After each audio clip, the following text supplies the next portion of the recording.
میرے مصطفیٰ کریم صلی اللہ تعالی علیہ وسلم کے صحابی حضور کے سامنے کھڑے ہیں، نسائی میں حدیث ہے، اور ان کے ساتھ نا ان کا چھوٹا سا بچہ ہے۔ تو حضور فرمانے لگے اس صحابی سے کہ بڑا پیار ہے تجھے بیٹے سے؟ اس نے کہا حضور بڑا ہی پیار ہے۔ کچھ دن گزرے تو صحابہ کرام فرماتے ہیں اس آدمی کا بیٹا انتقال کر گیا۔ میرے نبی پاک صلی اللہ علیہ وسلم اس کے پاس آئے، فرمایا تکلیف میں ہو؟ بول نہ سکا پر آنسو نکل آئے۔ یا رسول اللہ صلی اللہ تعالی علیہ وسلم میں بڑی تکلیف میں ہوں۔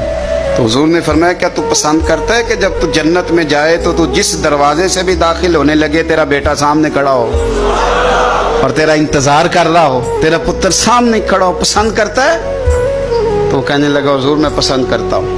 تو حضور نے فرمایا پھر تیرا بیٹا تیرا انتظار کرے گا۔ قریب صحابہ کھڑے تھے، کہا یا رسول اللہ یہ اس کے لیے ہے یا جس کا بھی بیٹا انتقال کر جائے سب کے لیے ہے؟ تو میرے محبوب نے فرمایا یہ سب کے لیے۔